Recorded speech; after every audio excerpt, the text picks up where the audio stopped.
Listen up. It's the number one voice of the tri-state. I'm number one. It's Cooking Up 215. So let the show begin. Turn me up.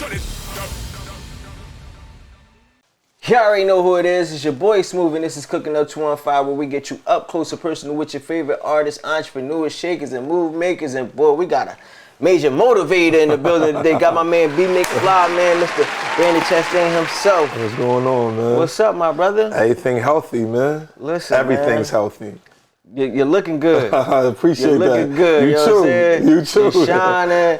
Got the Pelly on, straight out of NY. Yeah, That's a fact. That's a fact. I need to put me in the order for one of those I can things. come to the store. I got you. Listen, that thing. Shout out the clean. platform, man. That thing looking clean. Yeah. But you know, it's been a long time coming. You've been doing your thing for a minute now, for a couple years now. You've been really, you know, pushing peace in the streets. Yeah. You know what I'm saying? I can say you're one of them guys who really been pedal to the metal when it came to saving our kids and when it come to drugs, when it come to violence. You know what I'm saying? All of the above, just really putting a spotlight on the different kind of situations you can find yourself in fucking with the streets. You know what I'm saying? I want to commend you for that. You know I appreciate that, man. It's not easy, especially being from Philly where everything gets criticized. You know what I'm saying? Right. It don't matter how good of a deed you doing, they gonna find something negative to say about it. You know what I'm saying? Facts. They always got something to say. You trying to say to kids and they still got shit to say. You doing it wrong. You should have went right when you went left. Yeah, so I commend you for, you know, Appreciate sticking through that, it man. and staying on your mission, man. Appreciate that, man. But, you know, you yourself, you didn't have an easy road. Nah, Like, not at all. not at all. Like, It was a rough stop, man, because I hate to say it, it sounds cliche, but typical. Mother was on drugs, father was on drugs. yeah. They had me at 15 and 17.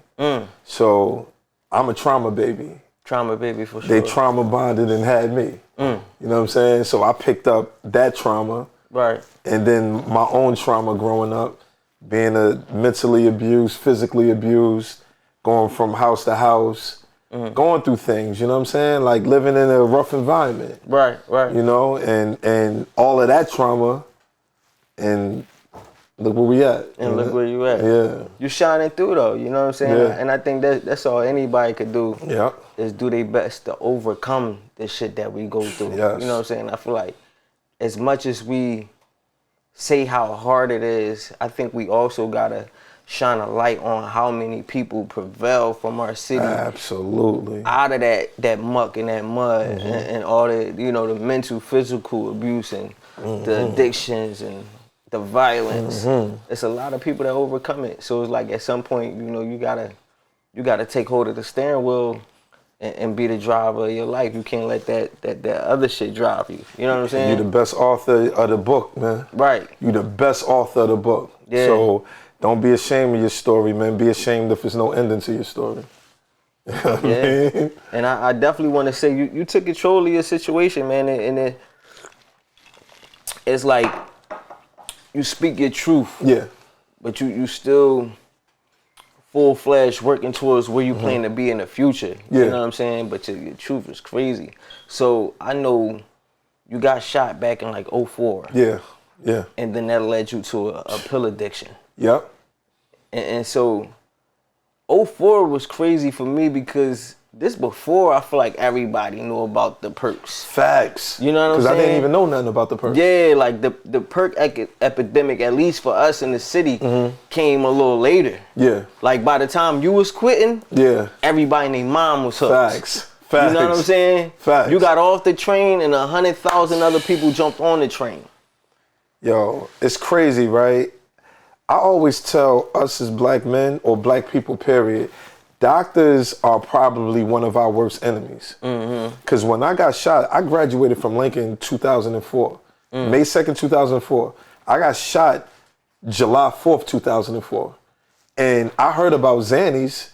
Right. I never took them shits. Yeah, heard about Xannies for sure. Yeah, for sure. you see niggas slumped and I'm like, Drooling and shit. like, what? No, that's one on the noise, man. I'm not taking that. Yeah, sleeping on the stoop. Sleeping on stoops and shit. It's like, yo, bro, you got a crib. Yeah. But that's how the Xannies be had. Niggas was taking like 12 of them. Yeah. And I'm like, yo, and with a small swig of spit. Yo, wake up either in jail or wake up on a bench. So when I got shot, I was in the hospital for like a week, and the doctor was giving me morphine, and like every time I felt pain, hit the button, boom. Right. Now when it was time for discharge, he said, "Yo, take these pills every 6 hours or as needed." Right. Never once said you may get addicted to it, so be careful. Yo, I've seen people die from, this and do all types of things. Right. Doctors ain't give a fuck about us. Yeah. Man. He ain't give a fuck about me. I'm 22 years old. He ain't care. Crazy part though, that was so early on. I don't know if you ever seen the movie. It's called Painkillers. I think it's about when they start I pushing seen a little bit of it. I gotta check it out. Yeah. You know what I'm saying? So it was like before people even understood what this shit was gonna do to you or how crazy it had you hooked. It was like they didn't know. They was just getting pushed that shit by the... See, now the people who was getting the money, they knew. Yeah. Because they did their studies and shit, but they wasn't telling the doctors the truth about this shit. Niggas just thinking like, oh, this joint is a miracle drug. Take it, you good. Bro. And that shit had you hooked and you stuck. Let me tell you something. The bullet's still in my knee today. Right? When I tell you, this is 20 years ago. When I tell you the first time I took a Percocet, I said, yo, I can walk. I want to play basketball. I'm like, why y'all don't sell this shit at pharmacies? Right. Like, why y'all keeping this good shit from us like why this? y'all selling Tylenol? Like, this don't even make no sense. What we need Tylenol for? We got this. Yo, this is the strongest thing ever. Right. So I'm like, yo, I bet. I'm taking it, and I'm like, yo, this is gonna be my new shit because weed, I smoked weed, but it was like trying to be down. Like I'll probably smoke and start geeking and all paranoid and shit. And you know what I'm saying? I'm like, damn, I want to smoke weed bad as shit though. Like I want to smoke the weed and chill. And how the fuck y'all niggas be normal? I be paranoid. Then it's like the drinking. I drink at times, but I wasn't drinking every day. Yeah. And I'm like, yo, this Percocet shit is like, yo. The perfect little joint. I'm chill. I feel like I'm more smooth. I'm talking. I'm having sex longer. The fuck is going on? Yeah. And this is before the pain started really taking over. And then Percocets, you could get Percocets so easy back in the day. I used to walk around with like 3 bottles in my pocket. Oh, you hear, you just walking. You just hear B.McFly coming. Yeah. You know what I'm saying? But I didn't know that shit was gonna be a lifetime of like heartache and pain. Yeah, because and the crazy part and the shit you speaking of, all the great things, is like, boy, that's what gets you. That's what gets you. That feeling, that high you get. Yes. And it's just a vibe. It's just you just. It's just chill. A vibe. It ain't even. You feel so smooth. Yeah, it ain't one of them things like you said when you smoke weed, you get all the action shit. Right. You got niggas on promethazine and they slumped and all that type of shit. Perks was like Perks just had me in that, like, damn, I'm floating. Until you make it on the other side. Until you make it on the other side. And that's and that other side is a journey. Because I found myself not only taking Percocets for the physical pain, I found myself taking Percocets for the mental pain. I was struggling with so much. Right. And it's so crazy. My father used to sell me Percocets. And I used to think to myself, but I was getting so high at the time, right? How the fuck am I giving you more money for Percocets than you ever gave me in my life? And you wanted all of yours. It wasn't no shorts or nothing. Yeah, he needed his. And I'm like, what the fuck? And he's selling them to you on some, like, he know you taking them type shit. He know I'm taking them. Right. He know I'm taking them. But it wasn't to the magnitude of now I'm begging for them. Right. Because I had the bread. Yeah. It just looked like you was on some chill shit. Yeah, I'm on some chill shit. Like you had it under control. Yo, I got $1 for you. Damn, you know what I'm saying? Let me get that. Yeah. I got 200 for you. I remember I gave him 700 in 1 week at one time. Big facts. Yeah. That took care of him and his family. Right. You know what I'm saying? There's some niggas that'll tell you that 700 is light compared to what the tab get like. Oh well, back then, they was cheaper. They was $5 a pill. Yeah. When the fives were the fives. Yeah. The 512s, the 602s. Them shits was. They was the milligrams. They was, yeah. So how far did you get in that hole? Like how high did your shot get? People don't believe me. And it's just the ignorance. If I could afford pills, let's say I come up, I did something to come up. I could probably buy like 15 to 30 pills for the day. And my tolerance was so high, I started taking 5 on the wake up.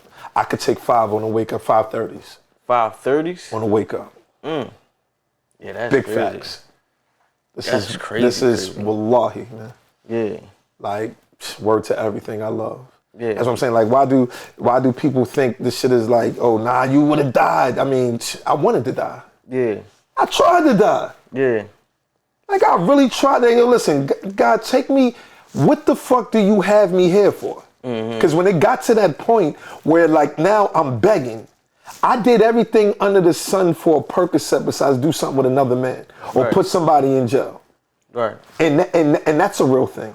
Yeah. Niggas be putting niggas in jail and doing shit with other men. Yeah. Because it's synthetic dope. Right. It got you hooked. It got you hooked. So when a person say, man, drugs will have you doing shit that you ain't. I used to steal from my kids. That's everybody. All the people you see on Kensington, you don't think that's drugs. That's drugs. And niggas be thinking because perks is cool. It's like I take perks, I don't do crack. Or I take perks, I don't do dope. Yeah. No, nigga. You're a drug addict. Yeah. Big facts. Ain't no big U's and little I's. Right.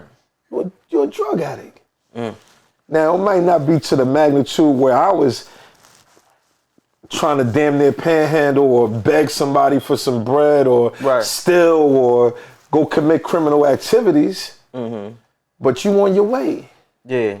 You on the road. You on the road to success. You in the car a little bit. Yeah. You in the car. Yeah. And I don't mean success in a good way. Right. You about to successfully end up just like me or worse. And so I know you say you've done things for the disease of addiction. Yep. What's one of the darkest things that you've done?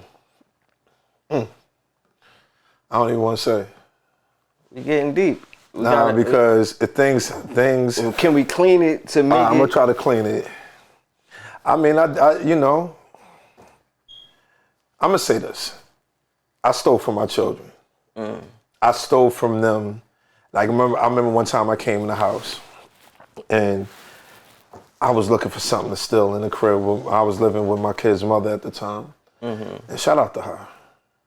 Shout out to yo. But I'm gonna go there later. So I seen my son Wii. He had like a Wii. Remember the Wii's back then? Well, not a no. Nintendo Switch. Oh, the Switch. Okay. And I'm like, bet. It's the one right here. I know I can get at least $1. Right. Man, I went. Sorry. You good? I went. I took it to what's the GameStop? Yeah. But they needed the code to unlock it. To unlock it. Yeah. And I was calling my co-parent, like, yo, what's the code? I want to play the game. She was at work. I want to play the game. Why you want to play the game? Because I want to play the game. Right. You'll never play the Nintendo Switch. Man, I want to play this game. She never gave me the code. And I was mad as shit, man. Like, damn. I took, like, a lot of money from my co-parent. I used to go into her account and just take money. She had thousands and thousands of dollars in there. I used to call her and tell her, yo, they got me tied up. I'm in Philly. They got me tied up. They said if I don't give them $1,500, I used to come up with all types of shit. Damn. You know what I'm saying? Yeah. But, as far as just like, I ran down on people like in the streets. Right. You know what I'm saying? Like, nigga, you a nerd. What you selling drugs for? Right. Fuck you think? You're not trying to give me a play? Nigga, you're bugging. Fuck out of here. You wouldn't have been selling no fucking pills in 1993, nigga. Right. 96. Yeah. When shit was real. Yeah. You a 2000. You one of these guys that can get away with it now. Man, give me them shits, bro. Go do something. Yeah, go do something about it. Yeah, I just wanted. And I didn't give a fuck. Yeah. Not the pride and being your shit. It's just more so I wanted to put a face on it so people can understand how dark it can get. Because I do hear you speak on how dark it was, but I never really heard you really speak. And I wasn't no tough guy. I've never been a tough guy. Never been a bitch or a coward, but I never been a tough guy. So the pills made me a coward. It made me be on some coward shit. Like me running down on guys in the streets, that was some coward shit, because that's not really me. Right. The drugs made me do that. The drugs. Like I need that fucking drug. Yeah. So I'm gonna do what I gotta do to get that drug. And that's what it made me. So I was a coward in that department. Right. You know what I mean? So, what were you doing life-wise, like aspirations? Like, I know what you started doing towards the end. You started your podcast and everything like that before you got clean. But what were you doing life-wise? Was you business, anything like that? Or was it I was just trying to figure it out. I don't, like, before I got addicted to drugs and got shot, I was always trying to prove that I can be something. Right. So in the streets, I always wanted to prove that I was suffering from an identity crisis, but on the flip side, it was like, I don't know who to run to. You know what I'm saying? Like, I'm trying to figure this shit out. I don't know if I want to be in the streets and I want to prove that I can fight. I want to prove that I can hold it down, hold 60th and Master down. Yeah. But I also want to go to school too. I played ball for Overbrook. Yeah, my whole 4 years. You went to school, you graduated. But I graduated. I went to Lincoln University, and I thought when I was playing basketball, I thought I can go to school like the Villanova or something. Like I didn't know you needed some like astronomical grades to go to Villanova or Temple. Yeah. And that's the shit that they wasn't teaching us in school. So when I told my counselor, I'm like, yo, listen, I'm gonna go to Villanova. That's my favorite basketball school. She's like, huh? Like, you got a 2.1. Yeah. It's quiet. Yeah. You know what I'm saying? So once I realized my best friend, God rest his soul, man, he already had shit mapped out in junior high, and I just followed him. And shout out to my stepfather, God rest his soul. God rest his soul. He also instilled in the importance of education. My grandmother as well, God rest her soul. Right. Instilled the importance of education. So I said, all right, I'm gonna go to Lincoln. And when I got to Lincoln, I said, nah, why the fuck would y'all put me in the school with all these women? My God. It was crazy. It was crazy. This is before social media. Yeah. If it was social media, this shit's crazy. It's a wild joke. Yeah. But you managed to graduate though. Yeah, because it was easy. Yeah. No disrespect, but that shit was like 13th grade. Just one step over high school. But niggas was getting fucked up at school. Niggas was getting shot at. Niggas was getting tied up. Niggas was fighting. I fought a lot in college. Especially Lincoln. Yeah, I fought a lot. Damn. Because you dealing with, niggas gotta understand, right? People gotta understand this. College is, paper towel. College, yeah. We go. Oh, you got it. Okay. Yeah, go ahead, do your thing. So people gotta understand this, right? College, when people say they want to go to college, it's to get away. It's to get away, thank you. It's to get away. Like, figure it out. Right. Niggas is not going to college to, niggas is trying to figure it out, man. Fact. So when I went to college, I seen, like, it was like the projects. I'm looking at niggas drinking 40s, because this is 2000. Yeah. So niggas was still drinking 40s. Yeah. Chilling, smoking weed. I'm like, yo, where the fuck am I at? This ain't a different world. Yeah. With the Cosby, the old Cosby show, Different World and all of that. Yeah. This is not that. No. And I managed to get up out of there. I wanted to prove a point. Like, niggas, everybody used to be like, oh, yo, you gonna be in there for a 5-year plan? I'm like, I'm getting out of here. Right. I'm not being here for 5 years, 6 years. Yeah. Got up out of there. As soon as I got up out of there, man, chilled on the block and did all types of shit and just got shot. So did you ever, I'm sure you're using it now, your criminal justice degree and everything like that. Back then, did you start? Yeah, so I started out as a teacher's assistant, and then I became a teacher in the charter school. And then I was just like a long-term substitute teacher. So every school that I went to, I taught for like 11 years on and off. So you was already on your road? Yeah, it was like, it was like my addiction started in 2004. Right. But it really took off 2015. Okay. That's when it just dove deep. I was dug in. Yeah. Dug in. Did you ever try to quit prior to? I tried 30 days here. Yeah. Cold turkey? Get locked up, yeah. Okay. Get locked up. Before I go to jail, it's like, I'm not going to jail week. I'm saying, I'm gonna thug this out. Like, you know what I'm saying? I was on a run one time. I'm like, yo, I'm stopping everything while I'm on a run. Because when I turn myself in, I'm not turning myself in going through this dope. While you in there, yeah, that shit ain't no joke. No, it's not. Be in a bubble going crazy. So, 2017, you start Brand New Trace podcast. I did. Shout out to my guy Tracy. You know what I'm saying? And got to interview Wallow and everything. Yo, that was crazy. That's when Wallow first came on. Yeah. That's when Wallow first came on. Shout out to my man Matt. He was working with at Tandem Studios. What's the guy name? Jalil Beats. Yeah. That was his studios down South Philly. So Matt, I went to school with Matt, and Matt was the manager for Tandem. That's crazy. So I was like, you know, me and Tracy, my brother Tracy, we from the same block, plus we went to Lincoln too. So we was like, yo, we need a spot. And Matt was like, yo, bro, you can do it here. So we had Oskino on there. We had a few other people on there. And then Wallow came. And Wallow at the time, you know, Wallow was just like, he didn't take off. Yeah, he still was Wallow. Yeah, he just came home. Yeah. His just like that was like, just like that. Now it's just. Now it's aggressive. Yeah, no, you can tell. You know what I'm saying? So, but in the beginning, and it's just like that. You know what I'm saying? So this is when he first started. Yeah, the swag and the confidence is way different. Oh, yeah, it's different now. We talking about $1 million just like that. Multi-million dollar just like that. You know what I'm saying? Yeah. Yo, and it's crazy because when I first was getting high, I mean, not when first getting high, but while I was getting high, I always knew I had something in me to be in front of the camera. So I just want to give a shout out to 3 people that when I first got myself together, I admired these 3 people. OG Law, he was the most talented community leader I've ever seen. He cut hair, he knew how to draw, he knew how to rap, he knew how to sing, he knew how to act. He built he's the guy that built the jail cell, and everybody was just going around the city using the jail cell, and he's just the most talented community leader I've ever seen in Philadelphia. Then there was another guy by King Erner. I loved his aggression.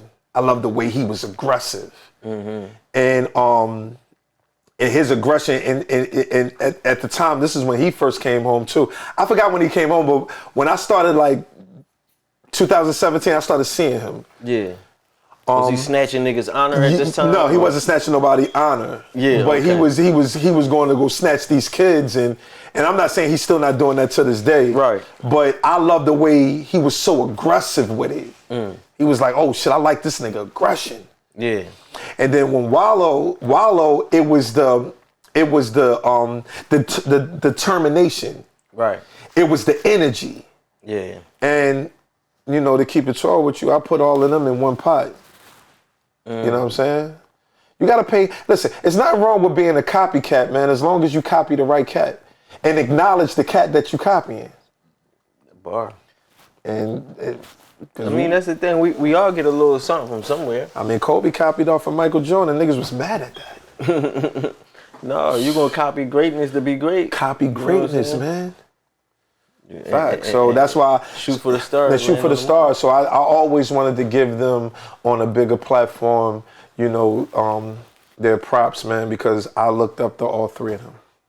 That's what's up. That's what's up. Yeah. And then you say looked up. Do you still look up to any of these guys?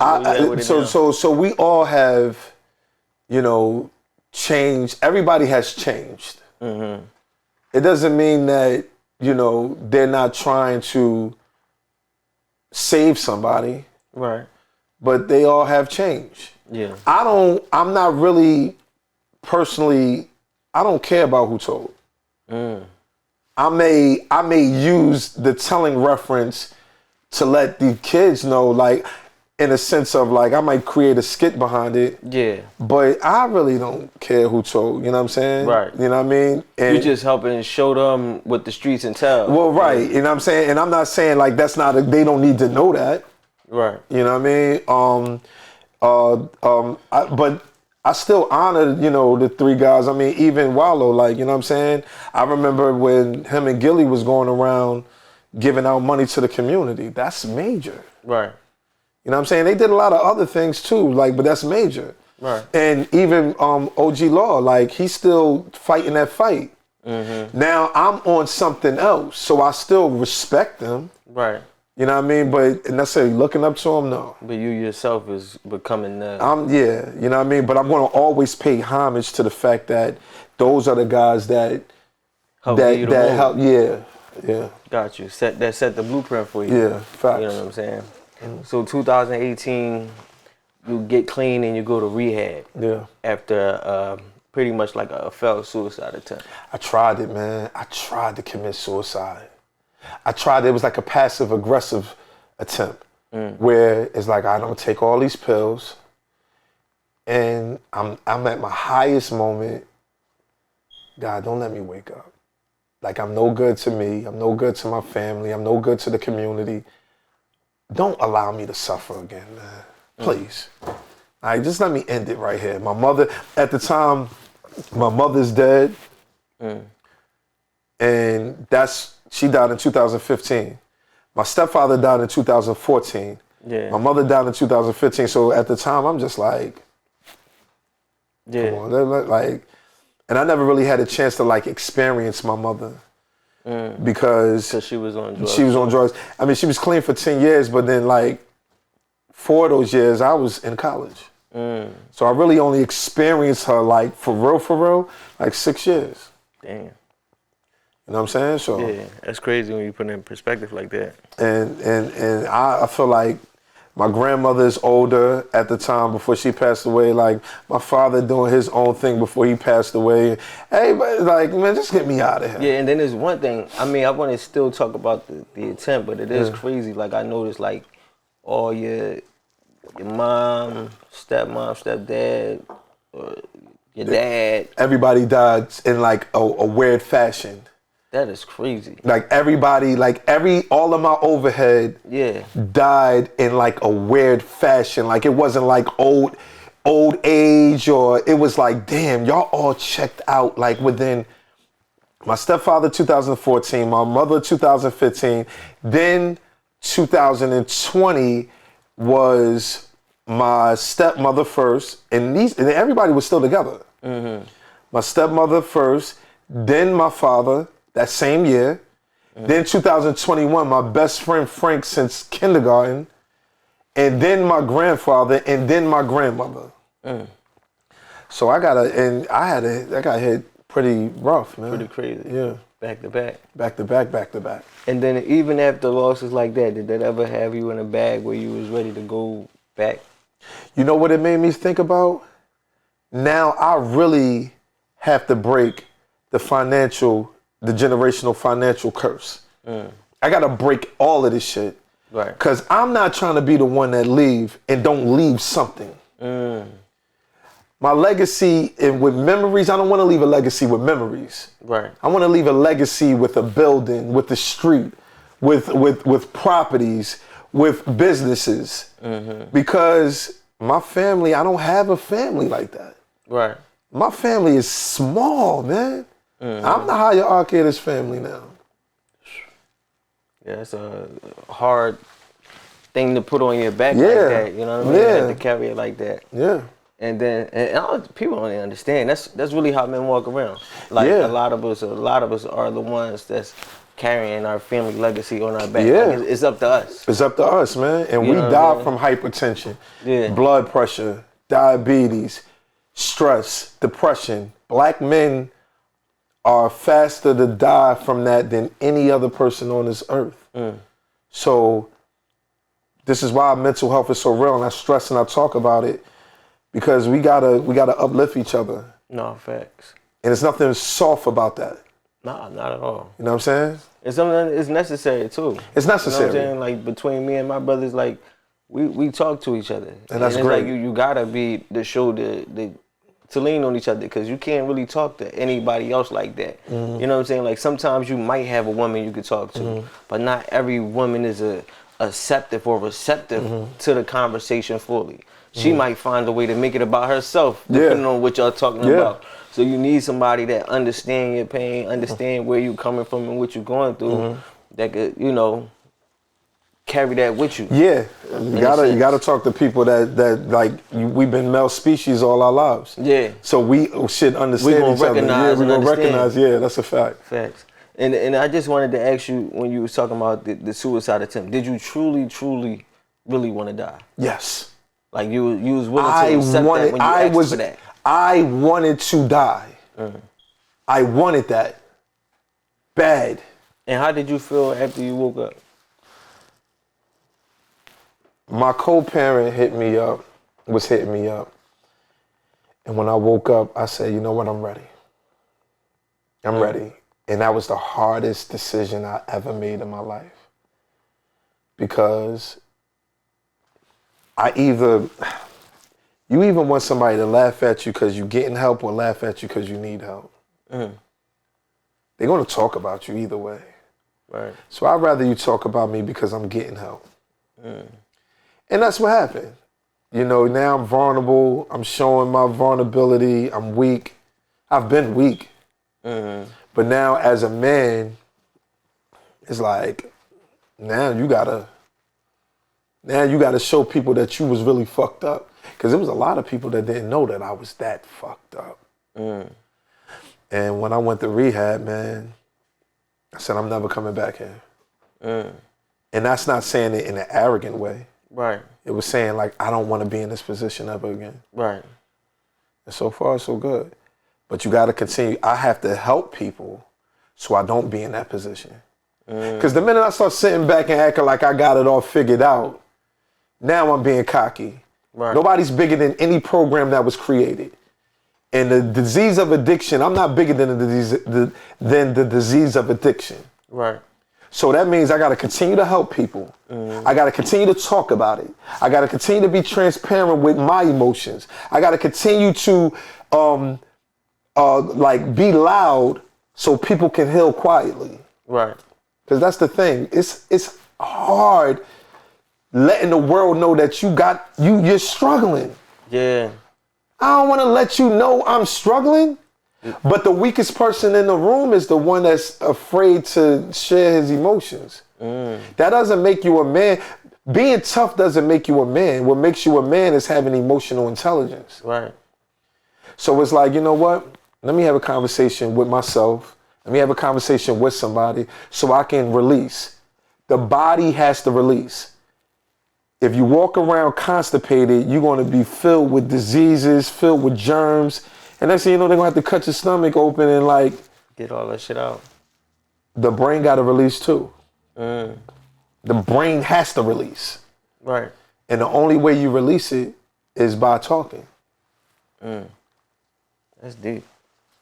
That's super deep, man. Well, it's about time to get into this food. That's a fact. I'm gonna say that you making it to that point in your life, because that's where everything changes. Yeah. So that's what we're gonna leave it there for right now. Y'all already know who it is. It's your boy Smooth. Yeah. Got my guy B.McFly in the building. Let's Cooking Up go. 215. We'll be right back. Let's go. Let's go. You now watching Cooking Up 215, but I don't gotta tell you that because you're watching it, right? Listen, man, make sure you like, follow, and subscribe. We appreciate all support, and the more you support, the more we can show love to the people and provide opportunities and help you get your career off the ground. Now, if you have a business and want to see your ads, this could be your ad right here. Send them in. Make sure you email us at cooknupbookings@gmail.com or follow us on Instagram and DM us at cookingup215. It's your boy Smooth. Let's go. It's our favorite part of the show. That's your favorite? Yes, sir. Ah, chef, what you got cooking? You already know. You already know who it is. It's your boy Smooth, and this is my favorite part of the show. Time to get into that food. You already know I got my guy B.McFly in the building. And if you know the show, I know you know Q. What's up, Q? I'm good, yourself? It's been good, man. Missing your food. That's For it. real, it's been a minute. Y'all been neglecting me, but it's cool. You busy, huh? You know, I Like, can't no, you abuse straight. my top guy. Like, I ain't gotta let you do your thing. You right. All right, so today we're gonna get into it, y'all. So today we just got something real cool, simple. It's a Monday, so we gonna keep it simple and classic. So we got a seafood Alfredo. So the base sauce is made with a shrimp broth. And then also you got that fresh basil throughout it as well. With a seared salmon based with a basil and thyme butter. And then finished with some Asiago cheese. I ain't never had no shrimp broth before. That's new. Shrimp broth, different. You had shrimp broth I don't before? think so. I don't think so. Had beef broth, chicken broth. Yeah, chicken broth. Yeah, I never had mean, no shrimp broth. If you done ate lobster biscuit something like that, That's then what shrimp broth it's made is, with man? it, yeah. Oh, okay. So Yeah, I yeah, wouldn't you even got know some that. similar. Okay, yeah, this looking real special. How you feeling, dude? I'm looking very nice. It's calling your Very, name. yes, man. I saved up my whole appetite for this. Facts. It's a beautiful thing. Your stomach gonna feel real demure. Listen, More. Oh shit. the more. More. Listen, I can't wait to get to this. Let them know how to get with you so they can get something like this. All right, y'all, you can follow me on Instagram at chefq_cutthroat, or you can come and see me at the Office Lounge at Rising Sun Boulevard. Let's go. Okay. There you go, man. You already know Chef Q, B.McFly, your boy Smooth, cooking up 2 and 5. Let's get back to the show. Let's go. You already know who it is. It's your boy Smooth, and we right back at it. Still here with my guy B.McFly. That's right. That's Listen, right. man, Chef Q came through as usual, wow, with some blessings. Some huge blessings, you know what I'm saying? Shout out to Chef Q. Yeah, Chef Q don't Because play like the games. design is like A1, you heard? A1. Like, Impeccable. I love it, man. And it's with love Yeah, and some passion. some real passion. It's some real passion, I She can don't play tell. no games. So this is when we dive in, man. This Man, when let's we go. Wish me in pick line. that fork up. See what the situation is involved. You know what I'm saying? I'm out the pasta and some of my situation. I'm gonna let everybody know this right now. I'm not coming to eat on some like I'm coming to knock this shit down. That's it. Salmon is my favorite. That butter sauce, what you said with the basil, it's like you can taste it. That's good. Oh man, I wish we had like a little bit more to go on. Take this up the turnpike. But Yeah, this ain't making it out the kitchen. I already know. And what's that on top, Q? That's like a little fried onion? Fried jalapeno. Fried jalapeno, I like that crunchy head. That's good.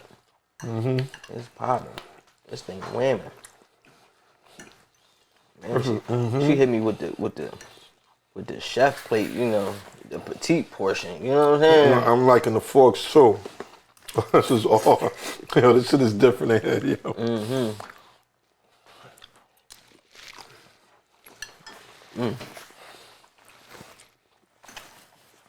That's it, Q. I had to take off my jacket for this, curb.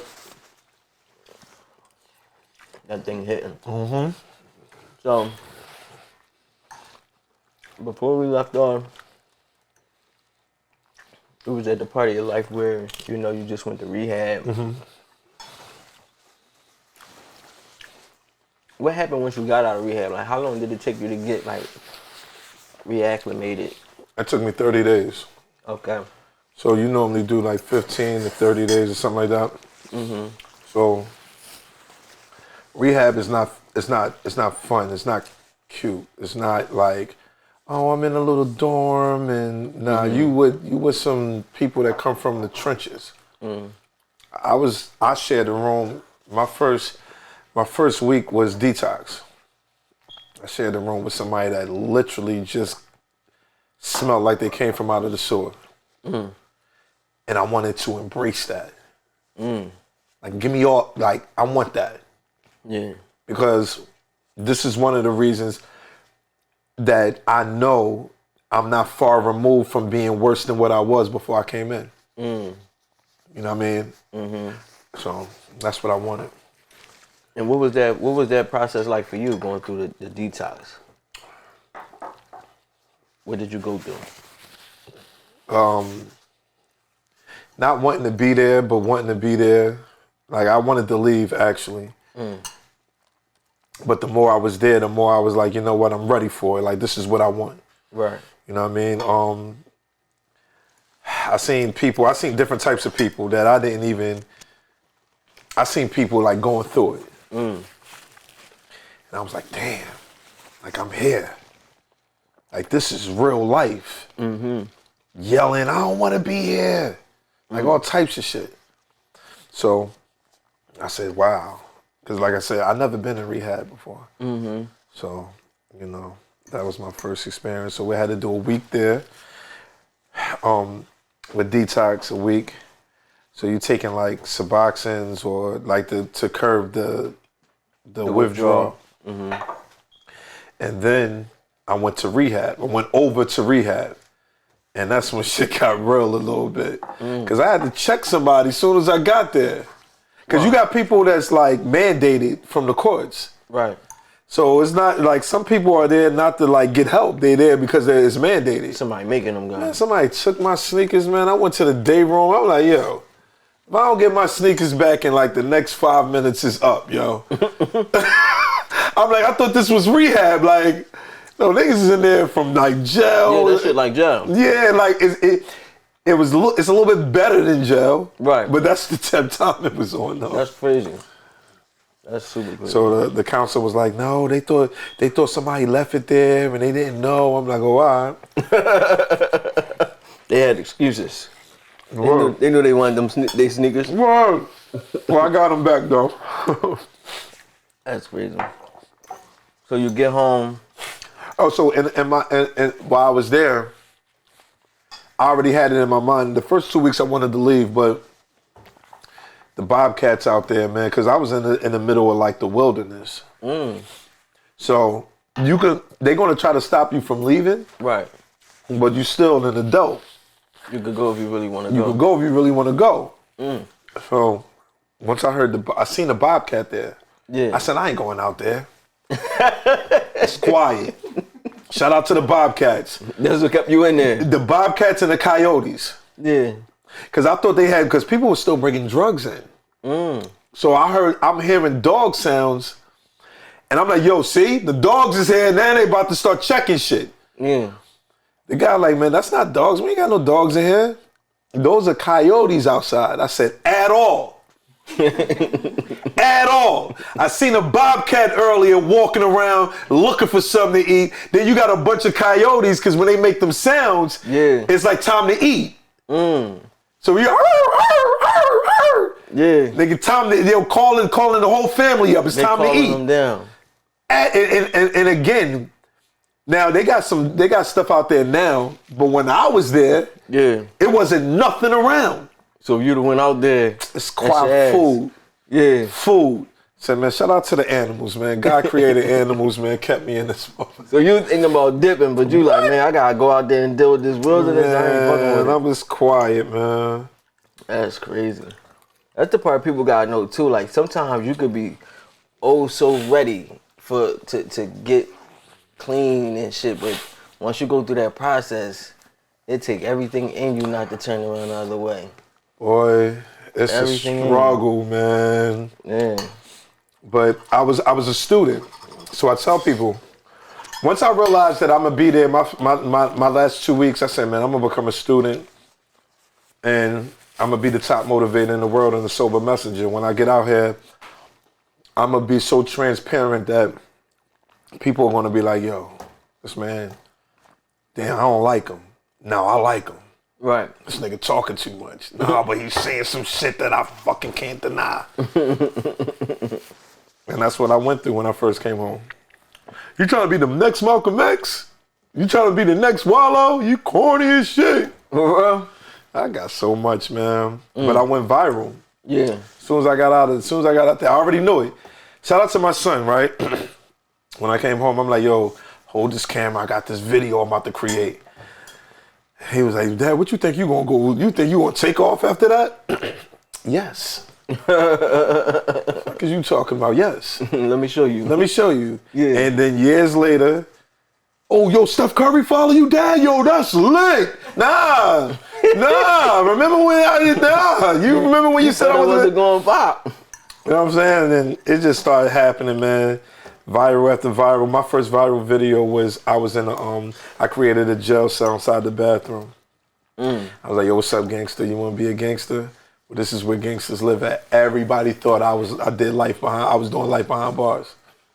When I first got my 1 million views, man, I thought I was about to get rich. I thought I was about to take off. I thought I was about to start doing movies. I thought I was about to start getting paid. I thought all this shit was about to start going. I thought I was about to be to the next level. Right. Man, that shit ain't panned out like that. That shit don't work like that. So I said, let me create skits first to have the people gravitate to me, and then let me be transparent and speak about things that people don't want to talk about or afraid to talk about. And that's what I started doing. At what point did you do that video with the rich character? I was living downtown Philly. That's like 2 years ago. And I was in my bag then. You don't look better than me. You don't dress better than me. You ain't more compassionate than me. You don't make love better than me. Yo, I'm in that swag. I'm in that swag, yo. Like, yo. And I'm like, when I create things like that, right? I'm doing it for the people that can't swag it out like that. So some people looked at it as arrogance, but it's like, you don't even understand. I'm speaking for motherfuckers that can't speak like that. That's what I do it for. You know what I mean? The ones who feel that way but can't can't deliver it like that. That made a lot of people mixtapes and stuff. Like yeah, shout out to Rada. You know what I mean? Yeah. That made his mixtape. Couple other people. Free at charge. That's what I'm saying. Like that joint that joint went crazy. A lot of people picked it up. And I feel like that definitely is one of a piece that people know you for. You know what I'm saying? There was another one called Dry Haters. Yeah. There was another one called Dry Haters. And people went crazy over that one too. Is that the one you standing in the alley?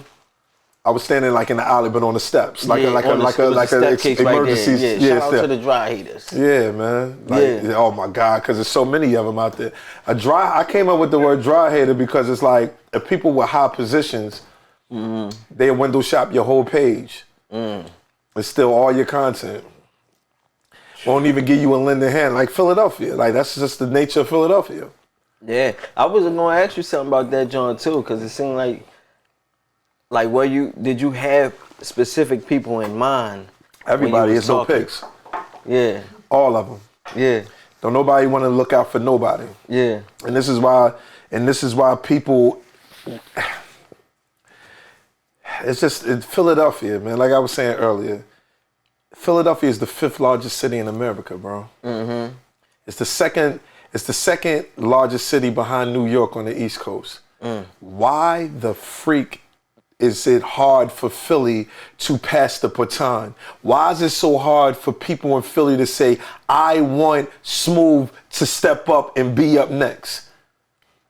How many rappers is dead or in jail because people didn't give them the lending hand? I spoke on that too. Because it was like, how many? Yeah, it's just like people always say like, oh, you got to do this, you got to grind. I'm like, at some point, you just got to meet a person halfway sometimes. I'm like, because the problem is with Philly is like, it's such a jungle. And you trying to wait till this person accomplish it all on their own. Yeah. Whereas though you could have changed their circumstances just enough or just fast enough to whereas though they don't end up in that particular situation that they end up in. You get what I'm saying? It's like you got Leaf Ward who, you know, at the height of his career right now, and then he turn around and get booked. But let's say somebody else who in the game already would have said, Leaf, I fuck with you heavy. Like, come on, let's go. He's not in that position to be able to get booked. He's not even in that loop or in that circle to be caught up in the same Just think shit. about how he got, just think about what took place when he got locked up. You had a stolen car. Well, let's be clear. It wasn't a stolen car like it was a Johnny. A VIN switch. Right. But still, Character is everything. Having rich character is everything. It shouldn't have to be like that. Right. Now, he has to take accountability of his own actions. However, he should have, it's a lot of... Man, we leave too much space for people to fall victim of their circumstances or the victim of the environment. We know what Philly is. We know it only go down two ways. You either here long enough to getting caught up in some dumb shit, or getting shot for being too successful but still stuck in the city. Yep. It only go two ways. You hear about a nigga, damn, they killed him. He was popping. He was just moving. And, you know, a nigga stopped back from Atlanta, but he's still coming through the city. He ain't all the way removed just yet. I mean, look at me. I went through a shootout, bro. Yeah. And motherfuckers was thinking that shit was staged. I heard it. Do you got that much malice in your heart? Are you that ignorant? You don't think past your height. It's impossible. Wherever your brain stops, that's where you stop thinking. You a peanut gallery. You are part of the peanut gallery. A man tried to kill me. And luckily I am from the streets. Luckily I'm not naive. Luckily I knew that I could be hurting somebody's feelings. Somebody gonna ask me, was you messing with somebody, girl? Why do it gotta be that way? Right. Why can't it be I went against the agenda and somebody possibly got paid to try to kill me? What was the situation behind it? I don't know. I remember one time, right? I was part ownership of a car lot on 53rd in Baltimore. It was a car lot on the corner, right across the street from Rite Aid. My man. Yeah, that was, yeah. You know what I'm talking about? Yeah, that was, he's full owner, but he gave me partial, a small portion of the car lot at one point, crazy. right? Yeah, that's my guy. The man came up, that's his name, me. The man came up and was like, yo, you got a problem with me? And I'm like, the fuck is this nigga talking about? Let me kind of like keep my wits about me. Let me scan him. Let me make sure everything is cool because number one, we in the county of Philadelphia. Shit go down out of nowhere. I'm like, bro, I don't even know you. I don't know what you talking about. I don't know what's going on. He's like, no, my predecessor said that you had a problem with me. When he said that, I said he has a problem. He's mentally off. Now I could do one out of the two things. I can see if I can try to hurt him or I could try to get him some help. Right. Thank God he wasn't aggressive at the time. Then I remember I seen him again in West Philly at somewhere on 52nd Street. He was going to get a patty. What's the patties? Beef patties? Beef patties. I was going to go get a patty at the time. I seen him. He's like, yo, everything good, man. I'm like, how you feel today, man? Like, nah, I'm good, man. Everything's straight. I'm like, ain't no issues, right? He's like, nah, man, everything good, man. I threw up a post, bro, and he jumped in my DM and said, I thought you said you ain't have a problem with me. I said, bro, it's starting to get out of hand now.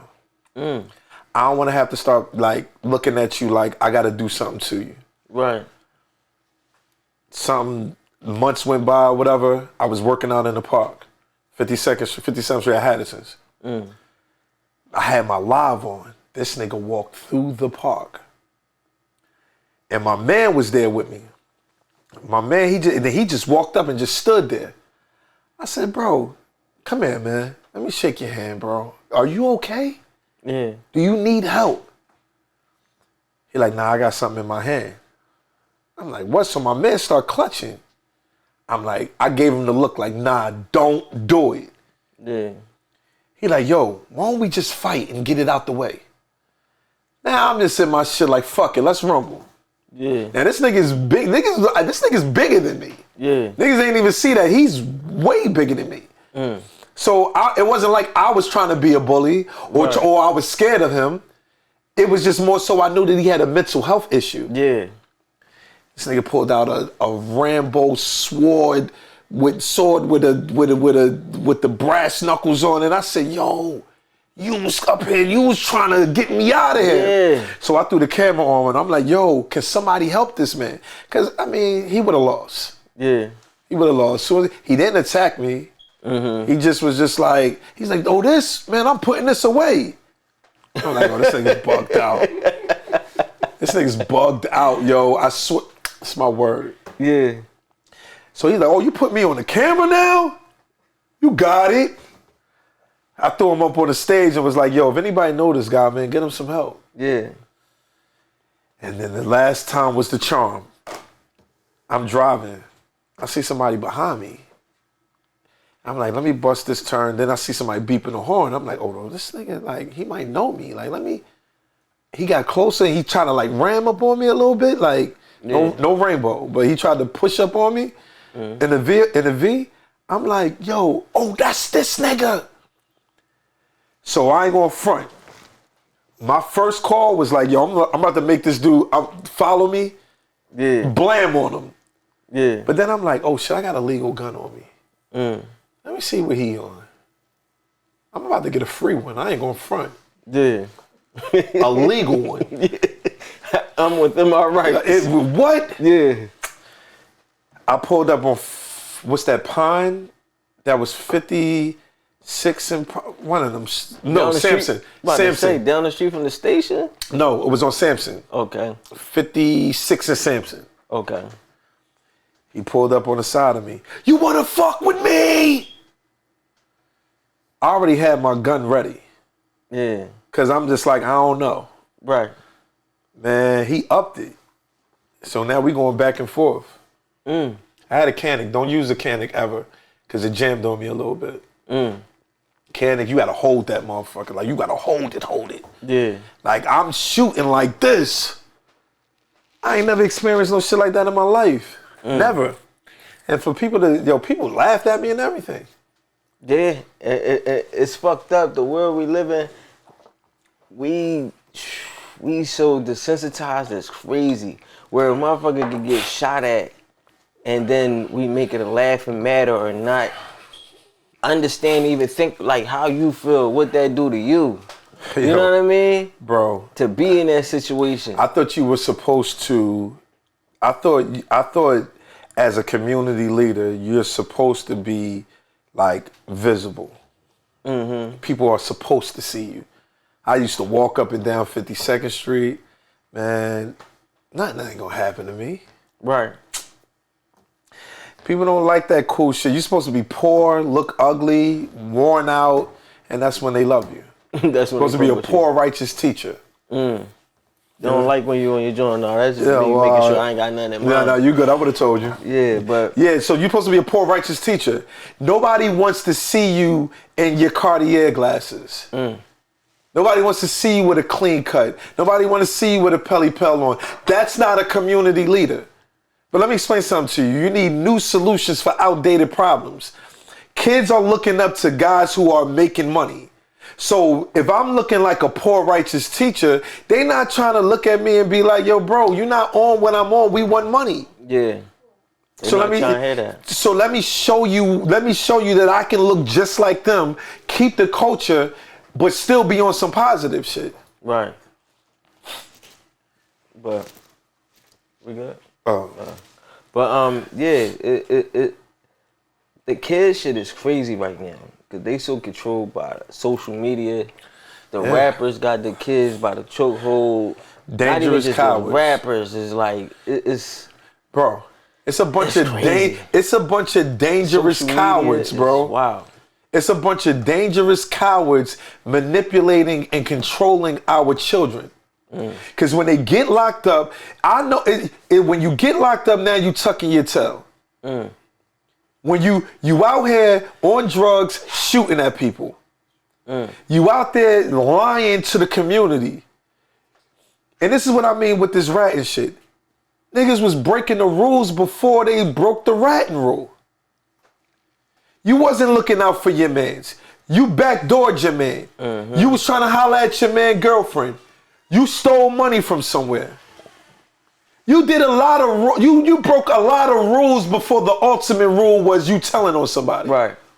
And I seen when that post you did on that, and it's like even that, I'm like, they don't never even shine light on that.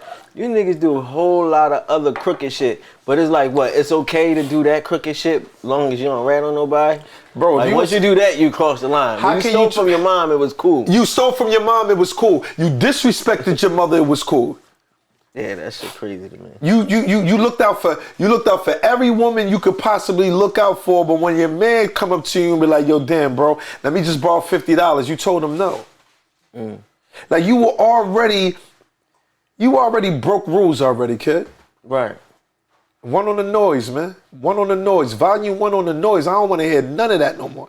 Your style was already crippled before you went and go told on somebody. Right. Your character was already crippled. Yeah.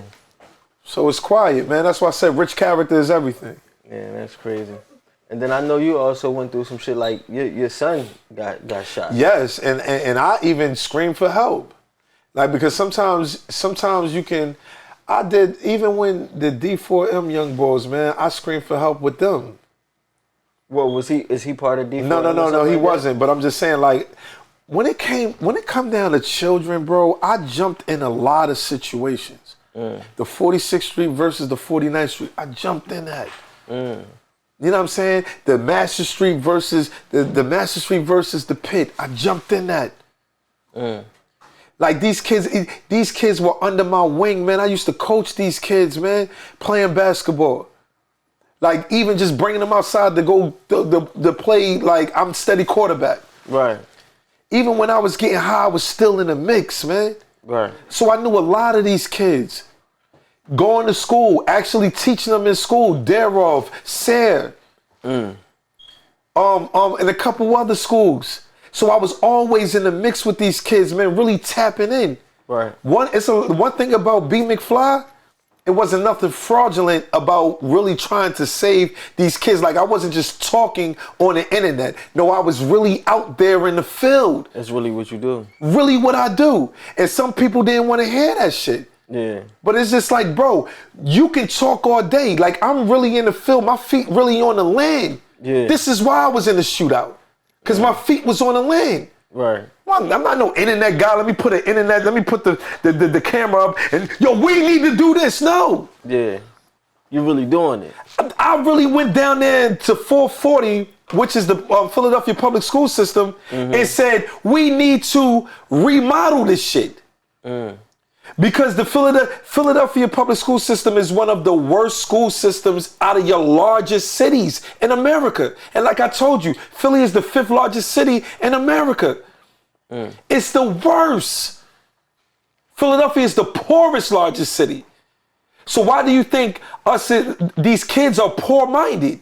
So when you got these gatekeepers and you got these people that's holding these kids back, and the first thing everybody want to say is, yo, man, we got to save the kids. No, get the fuck out there.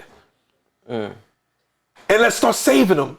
Right. We got talent. These kids can dance. They can talk. They can play instruments. They can do podcasting. They astronauts. They all types of shit. Right. And when I was out there in front of 440 protesting, I said, yo, I want everybody to meet me down there because it's a good chance that your child don't have a teacher in the classroom. Your child is going to the next grade level without a teacher. This is a psychological warfare. Right. You want to know why? Because they already ready to put your kid in jail. They will fund a state prison about $58,000 a year for a state prisoner, but will fund a child in a public school system $11,000 to $22,000 a year per public school student. So what is that telling you? We rather see you in prison. We have money invested in a prisoner. Yeah. Then you going to school. We know you about to have 18,000 kids, be on drugs, be a dropout, die or go to jail. We ready for you. But don't nobody want to hear that shit. Yeah. But if I had the money, if I had the resources, then everybody be like, yo, B.McFly, we hearing you right away.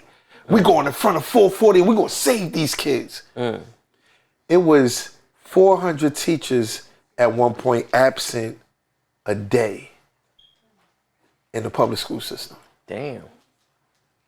That's crazy. That's why I was always a long-term substitute teacher, where I'm creating the curriculum and teaching these kids. Somebody said something before, and it was, I can't remember who I had the conversation with, but we was talking about what if they, you know, we talk about these people that made it, these people with these big bags. Yeah. And you know, of course they got influence too, because they got big bags. But what if the money is controlled? You know, that's the problem. A lot of these people get bags from these corporations. These same corporations are sometimes in these businesses. That's a we fact. may not know, but they are. So what if it's like, you could do this, but you can't do that. That's a fact. That's what's happening. Don't go fuck with him. Yeah. He on the. Yeah. He ain't fucking with that. What? Leave that alone. Don't touch that. That's hot. And now you can't even get busy to go say to kids because you so controlled over here. Because you're a puppet. Yeah. It's too late. You already done sold your soul. Yeah. I'm not allowing someone to control my entity within me.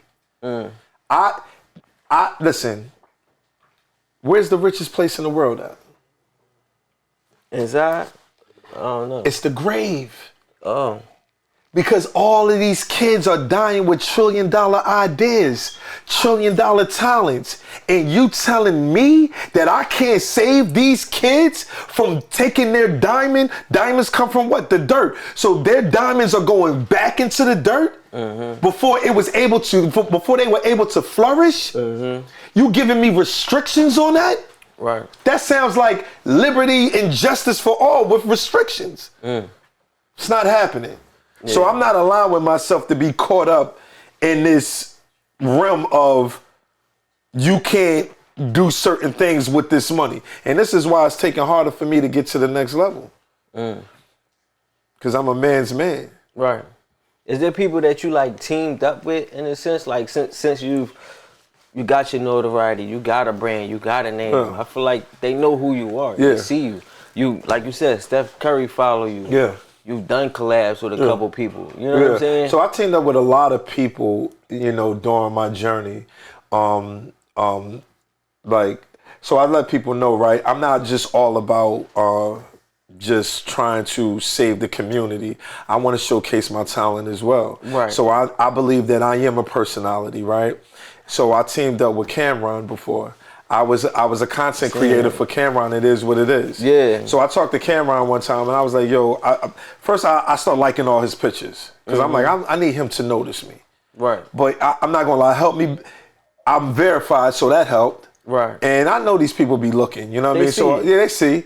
So I jumped in his DM. I said, "Yo, bro, man, how can I work with you? Like, I don't have no pride. Right. Yo, bro, how can I work with you? How can I work for you? Yeah. How can how can I give you some of my ideas?" And he finally, to make a long story short, he jumped in with, "Yo, what's your number?" He finally called me. He said, "What were you thinking?" I said, "Bro, you always talk about pause. Why don't we do something called flagrant pause of the week?" Like where the pause is an ultimate pause. Right. And he said, "Yo, that's a good idea. Yo, that's crazy." Right. Man, next thing you know, I'm down with it is what it is. Now, I wasn't down with the podcast, but I was down with the content creating of the Instagram, of the social media. The social media team. Bro, I did that shit for a couple months and then I got ghosted. And that's cool. No. It's not cool, but I'm saying it's cool because I'm not going to dwell on it no more. Right. I worked with... Hold on, before we leave that, though, because I seen the other interview you did where you said, like, you kind of attached you getting ghosted to them doing $1 million worth of game. Yeah, well, right after that, I got ghosted. This is a fact. Yeah. Right after they did their $1 million worth of game collab, and I think they came up on like 30 million or something like that. I got ghosted after that. Do you feel like it was a conversation? Possibly, yes. Yes. This is just the way the game go. Right. That's why I don't like using the word game. I'm never giving you no game. I'm giving you facts. I don't give you games because niggas can start all over and play the game again. I'm gonna give you the facts. Right. So, yes, I got ghosted after that. That's crazy. I worked with Lloyd Banks. Shout out to Lloyd Banks. Yeah. You know what I mean? And The Inevitable, part 2. Course of the Inevitable, part 2. I was able to, or was it part 3? I was able to be. It was part 3. It was part 3. I was able to be the motivating, spoken word right. towards that album, and that's one of my favorite artists, man. So I was real honored, super honored, man. Oh my God, I was super honored.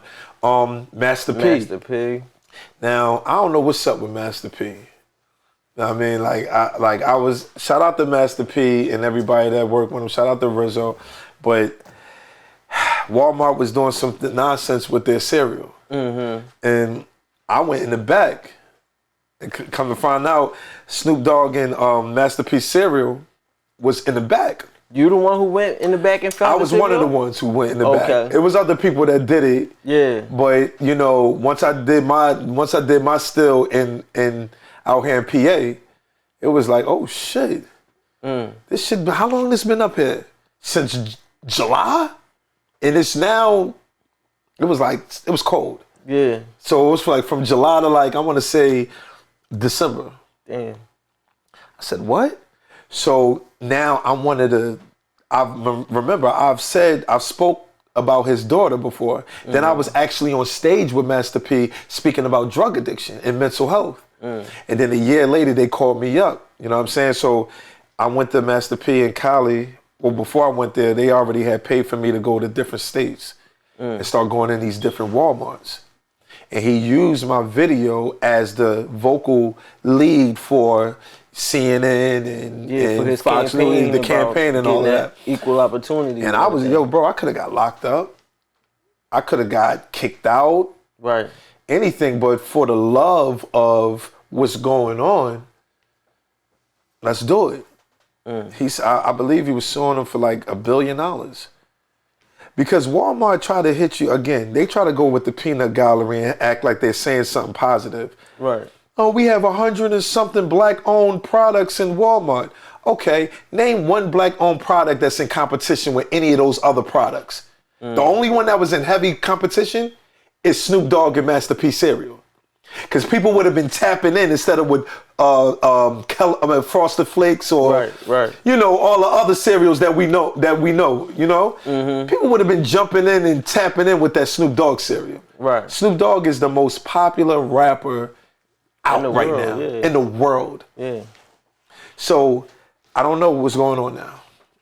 After everything did everything and everybody did their press conference and everything is everything, I don't know where everybody is at. And this is the thing that I want to talk to people about, man. Y'all got to stop playing people that really care, that has a real heart, that's really genuine and that's really trying to make it happen, and they putting their heart out on the line, they putting their brand on the line, they putting their loyalty on the line, and all you people do, y'all gatekeep, y'all throw people under the bus, y'all don't let nobody get to the next level because you want it all. But see, guess what happens? Guess what happens when you want it all? When you get into a jam, nobody's supporting you. You don't see nobody supporting Diddy. You want to know why? Because you already done tore everybody down. You don't even see nobody supporting Jay-Z. Because he has done a lot of things behind closed doors that people don't like. So when you hurt people, they're afraid to step up and be vocal about it because everybody else is going to ridicule them. Until you get into a jam, ain't nobody talking about Jay. The whole world should be like, yo, Jay-Z, that's wrong. Jay-Z done changed the game. He done did so many things. And I'm not saying he did bad things, but I heard so many people say he has done things behind closed doors. Why ain't nobody, basketball players, football players, rappers, everybody should be campaigning saying that's wrong. Right. But the reason that they not, because niggas been getting treated bad behind closed doors. You're looking for sympathy now, but you've been treating people bad, using them and misusing So them. nobody got that sympathy for you. No. Yeah. Stop treating people wrong, man, and give people a shot. Y'all be window shopping people, stealing their whole style and doing all types of shit. And then, you looking for somebody to look out for you when you get into a jam. Root for me, talk about me. No. You've been a gatekeeper. Yeah, that's crazy. So I know you got a book. I mean, oh yeah, I do. You want to grab one? Yes. You know, show the people your book. Yes, man. Anybody could be McFly. Yeah, so B.McFly stands for being motivated, comes from loving yourself. So loving yourself is not about the clothes you wear. It's like loving yourself comes from within. So if you love yourself, that's what separates you from being good and great. And, you know, it just talks about, this is my alter ego, and it's talk about a kid, you know, coming up in Philly. I named it Phillyville. Try to switch it around. That's hard. And, you know, he knew that he had superpowers because he used to always help his friends, you know, just motivate them to, like, you know, get better grades and stuff like that. And then next thing you know, he found more superpowers. And he just helping people get off of drugs, helping people, you know, stay motivated, listening to their parents, or staying away from bad people. Right. And that's just doing something that I do. It's just all about me, for real. Yeah. What made you decide to make the book though? Because I just needed something to tap into, you know, the young children. Right. You know, reading is paramount. It's imperative that you read more so. I mean, reading, you can read it, you can write it, you can hear it. That's why it's good. Like in school, we teach, like, you will see words on the walls and you'll see numbers on the walls, but then you will say it, right? You will hear it, say it, and look at it. And that's what I'll try to do with this book, man. You know, try to instill what's right for these kids, man. Yeah. You know, to go to the next level of life. That's all right. Yeah, man. So I do have this on Amazon. And support me, please, man. Right. And I got some hard copies too. Support, man. It's a good thing. No, that's what we need though. And people gotta understand. You gotta support people. It's like they believe just because you outside pushing peace, like you're not supposed to also be trying to create a better life for yourself and your family. You know what I mean? You're supposed to be. You're not supposed to ask for money. Yeah. You're supposed to just do it on the strength. Yeah. But you just want to check. But we all want to check. First off, you know what I'm saying? If I could get money while pushing peace, that should be the ultimate fucking goal. You know what I mean? Yes. You want to get money doing what you love. So if I love preaching to the people, nonviolence, and drug abuse and all that shit, then I should be able to Brock, can you give me a tissue, please? Thank you. Sorry. Then I should be able to do that. That's what you should want for me. You should want me to be able to create a living doing this, so I don't gotta go out and do something else. It was really fun. Oh yeah, appreciate it. Thank you. But yeah, like that's what you should want. It's so crazy because, and this is why I try to separate. Like, I went to New Orleans, right, and they bought like 50 of my books, plus paid me to come and speak and all of that. And I'm like, damn, that was amazing, man. I felt that in my soul. I'm in Baton Rouge and I'm in another school. In New Orleans, and I'm like, yo, the poverty down there is wild. And I'm thinking about Philly, like, this is a big city. Right. That's a small city down there.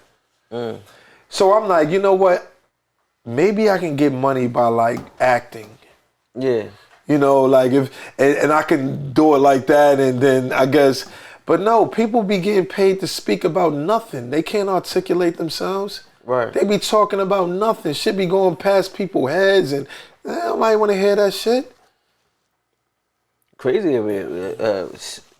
Speaking, like, people get paid a lot. Yeah, they get, and they don't even be writing their own shit. Yeah. They be having other people write it. They can just perform it. Yeah.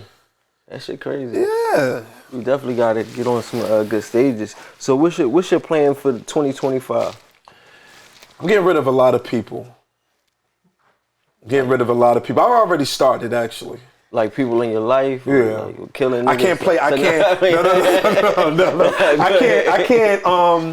I can't do it no more. Red flags. I'm seeing red flags. I don't feel the love is being reciprocated. You know, I'm not expecting you to wear your heart on your sleeve like I do, but it's certain things I do expect, especially when we done got time in. And I'm tired of giving people time because we got time. I'm tired of that. Yeah. And I'm getting rid of some people, man. I got rid of a lot of people. I mean, I don't even have a circle. Like, I do everything off the arm. I do everything by myself. I don't want to do everything by myself. Like, I love that you have a team. I love that y'all are a team. I want that.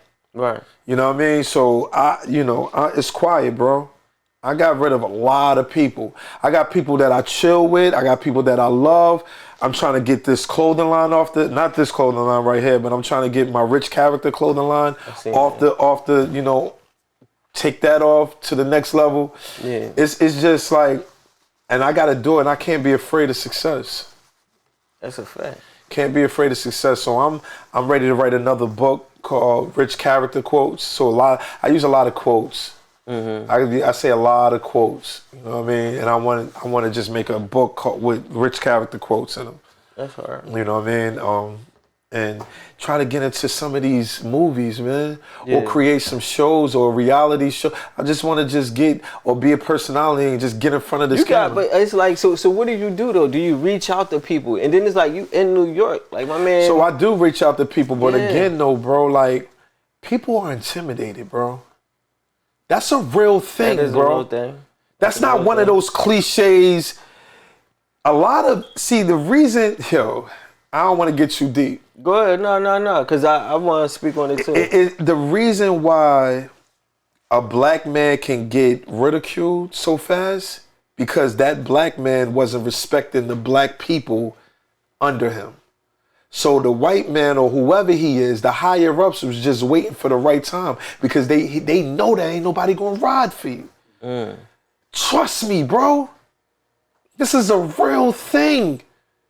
So I want to be the ones that when I get there, man, I'm grabbing. Come on, let's go. I got to keep the shit rolling. Yeah. I got to keep the ball rolling. I need that legacy to keep going. And the only way that it can keep going is if you bring people with you. You can't bring everybody. Right. But you got to bring some people with you. It's crazy how everybody that want to win, or not even want to say want to win, like everybody gonna win their own way. You just got to be hungry enough. I don't give a fuck how many niggas gatekeep. No, you got to get what I'm saying? It don't matter. Especially if you really got something. Yeah, 50 Cent got gatekeep. You know what I'm saying? Everybody get it don't matter what they do. If you that, you that. Yeah. If you got it, you got it. So it's like eventually you make it. But it seems like it's always the ones that want to take everybody that don't really be getting these shots like that. Because you fucking up tradition. You fucking up tradition, bro. Yeah. Ain't none of that shit going there. You ain't supposed to be like, and I'm not They don't again. want you letting everybody in the party. Yeah, like, and I'm not saying you bring everybody on some MC Hammer shit. Right. I ain't saying that. I'm saying like I'm from Philly. Right. It's enough people that I can bring with me. That I ain't gotta be a lot. But we could start something. Yeah. Philly is lit. But like you said though, and that's our problem too though. Like you said with the intimidation shit. Philly, like we spoke about earlier, where it's like every man for theyself. That's a fact. And nobody wants to be the one or the lesser one on the totem pole. Right. So it's hard for like, let's say we had a Justice League, niggas would be fighting to figure out who the fuck is Superman or who the fuck is Batman because you can't be Robin. You get what I'm saying? The last thing a nigga want to do is just be Robin. Nigga, we all on the same jet. I don't mind being Robin. We all fighting the same crime. We on the same jet in the same fucking house. But you mad because I'm Batman and you Robin. But it's like, that's the problem. Some niggas don't want that. And they don't want to put themselves into that bubble because now they got to face that comparison. And now people going to say shit and now they got to deal with that. It's like, we got to learn to just move more secure. Move secure and understanding what the mission is. Right. And people mission be too small. People mission really just be a couple dollars, a couple bitches, and some followers. That be the reason. And that's the thing. So now it's like, if I say I'm with Main Man, he gonna fuck up my bitches rate because he might look better than me. He might dress better than me. Word. He might got rich character. When you got rich character, like, that overshines everything. You get what I'm saying? Because, listen, it's two things you can't hide. Like it's two things you can't hide. That's your intelligence and your weight. Trust me. The minute you start opening up your mouth, it's like, bro, you're a bozo with some bread. One on the noise, bro. And You're so a bozo with some bread. They can't even put themselves around certain or particular people because it shines a light on where they lack at. Instead of just be comfortable with who you are, though. And I'm not even on. Yo, bro, when you was getting women since junior high school, it's like after a while, how many humps is it gonna take for you to like get like? After a while, it's like you need something else. It's like we need new solutions for outdated problems. Yeah. I need money. I need a man. I'm not on that. I live by myself, bro.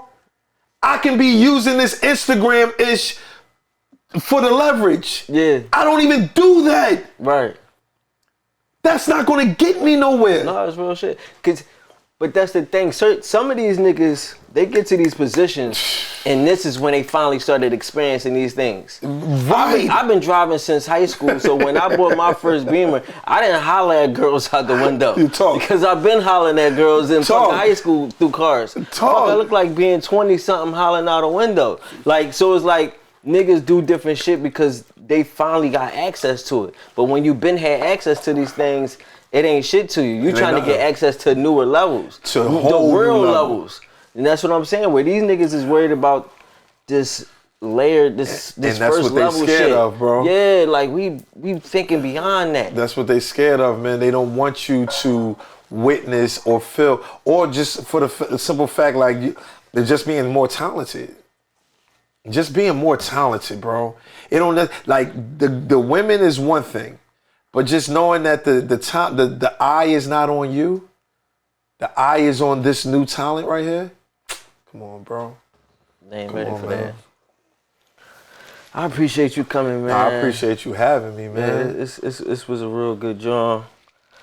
Definitely got some shit for the people that they gonna be looking. Yeah, they gonna open course. some eyes, you know what I'm saying? Of course, man. Gotta shed some light on some shit, cause y'all niggas gotta get y'all shit together for real, for real. Cause I try to link with niggas. I try to put shit together. I really try to like unify. Cause I understand though. Like I see shit a certain way and people act like they do sometimes, but you could tell whether you with it or not. Yo, not to cut your wisdom, right?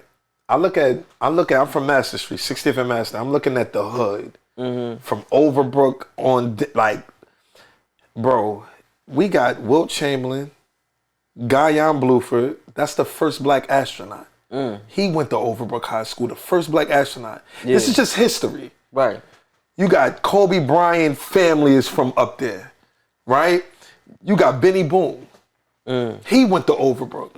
Crazy. Will Smith went to Overbrook. Now you got Cool C, the youngsters. I don't know if you know about the youngsters, but they 90s era. And then you got new people, and there's more people, but you got Tor from the hood. Yeah. You got Larry Galore from Master Street. Tor's from Collar Hill Street. Larry Galore, Marley Cobain, me, Del P, D4M, Sloan, and all of them. And what's the other young boy? Flexing and Flashing. Some Santana. It's a lot of like greatness, talent out of my neighborhood, out of my community, from the old shit up to the new. And that's just one neighborhood. Come on, man. Come on, yo. We just gotta do better, man. We put our heads together, we can do a lot of shit. Yeah, man. Philly as a whole gotta do better. That's it. That says something about like New York held Philly rappers back, and like shout out to Ness, but like I felt like that was a false statement. Philly rappers held rappers back. Facts.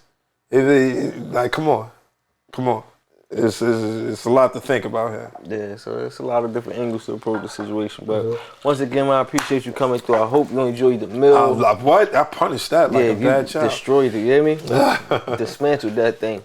Please let them know where to follow you at, how they can get the book, everything like that. Yo, so you can follow me. You can follow me on B.McFly_. That's B. Not the word dot. All right, B.McFly_. Well, guess what, man? Just Google my name, man. BrandonChastang, and you can find my articles, my news articles, magazine articles. You can find everything. YouTube, all of that. All right? So, and the book. Anybody Can Be McFly. It's on Amazon, or hit me up, man. I'm pushing through, man, with the signature. Listen, man, appreciate you once again, man. Appreciate you. Real good job, my guy, You already B.McFly. know. You already know it's your boy Smooth, cooking up 215, and we out of here. Let's go. Let's go.